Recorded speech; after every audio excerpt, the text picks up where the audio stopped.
My name's Daniel. I'm 32, live in Chicago, and this is the story I've never told anyone. Not even my brother, who's basically my second self. Call it, she caught me staring, then whispered, "Come closer, if you're brave enough." I was just a regular guy with a regular job. I worked at a digital marketing agency near Lakeview. You know, the kind of office where everyone drinks too much coffee and lives by tight deadlines and weekend retreats no one really wants to go to. It was late October, a Wednesday, the kind of gray, windy day Chicago specializes in. I remember it because it was the day everything started to shift. Her name was Arya. She was transferred from the New York office, some big deal about restructuring. I wasn't part of the welcoming committee. I just watched from a distance at first. The first time I saw her, she was walking through the glass corridor, balancing a black coffee and a leather folder. She wore confidence like a second skin. Her eyes were sharp but calm, and her dark hair was tied loosely, just enough to let a few strands dance with the breeze. I must have looked longer than I realized.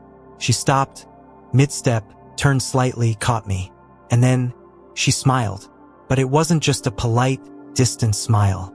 She raised an eyebrow, leaned a little closer, and whispered, "Come closer, if you're brave enough." I froze. Half of me chuckled, thinking she was joking. The other half couldn't move, couldn't breathe. I didn't go closer. Not that day. A few days passed. I tried focusing on work, but she kept showing up in little details.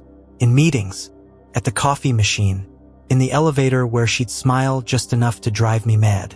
"Are you always this quiet, Daniel?" she asked once.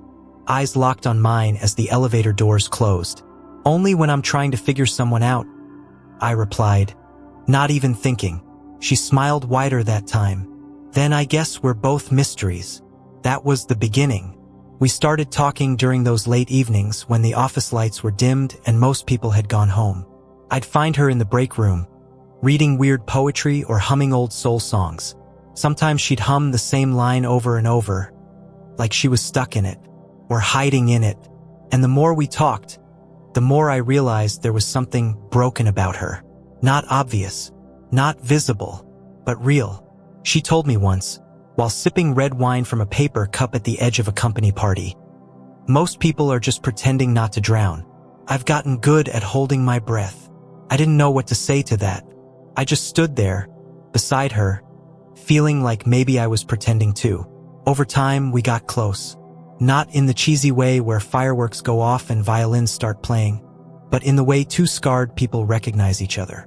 She never talked about her past, and I didn't push. But things changed the night she showed up outside my apartment at 1 a.m. in the rain.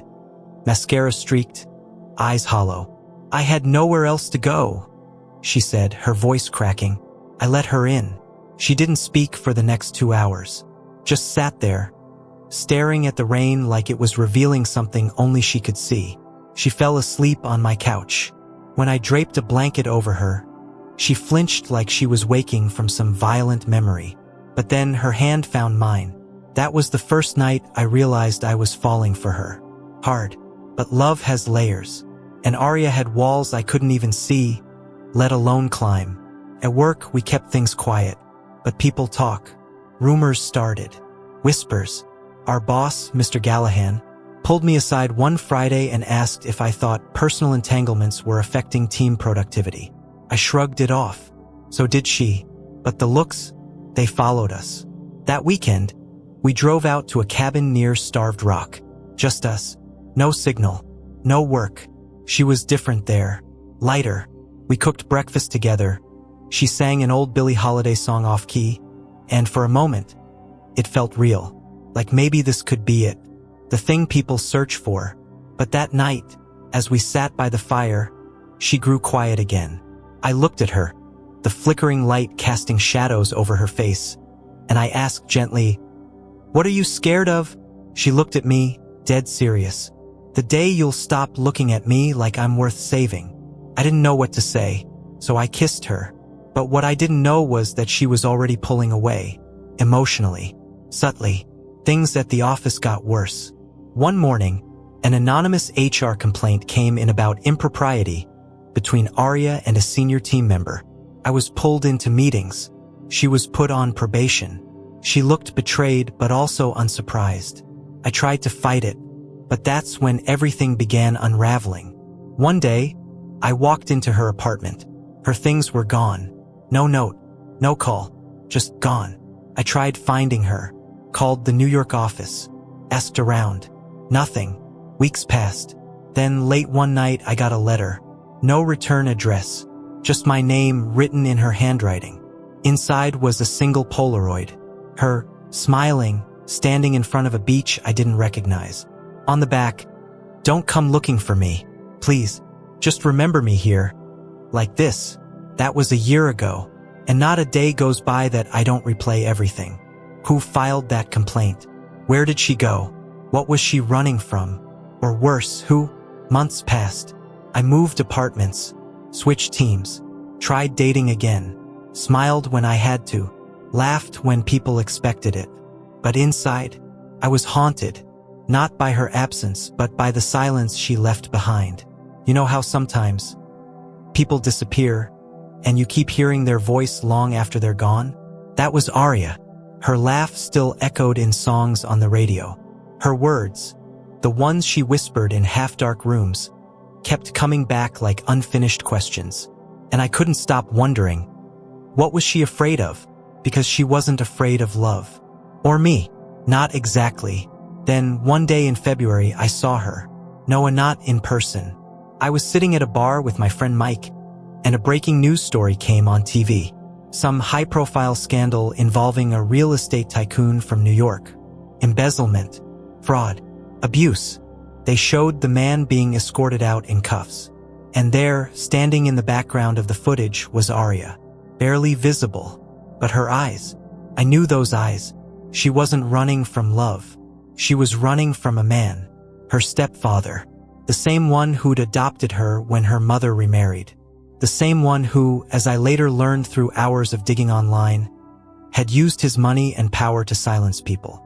And she'd been one of the whistleblowers, the key witness. That's why she came to Chicago. Not for a job. Not really. She came to hide in plain sight, to rebuild her life before testifying. The HR complaint? Probably fake. A distraction. Maybe even planted. Maybe to scare her. Maybe to shut her up. And me? I'd become a liability. Or worse, someone they could use against her. I pieced together enough to realize she'd left because she had to. Because loving me had become a risk neither of us fully understood. And as much as it broke me, I respected it. But closure? No, that didn't come. Until last month. I received another envelope. This time, no photo. Just a note. "Daniel, I testified. The case is closed. He's behind bars. I'm safe now. But I'll always wonder what would have happened if I'd stayed. If we'd had more time. You were my quiet, my stillness, my chance at peace. But I wasn't ready to be loved. I was still learning how to survive. Thank you for giving me something beautiful to hold onto in the dark." Arya, that letter, it didn't fix everything. But it healed something. There's a kind of love that never fits into a neat ending.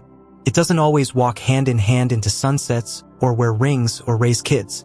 Sometimes, it's the kind that teaches you what love is just before it disappears. Arya did that for me. She showed me that even the most broken souls are worth loving. That some people walk into your life not to stay but to change you forever.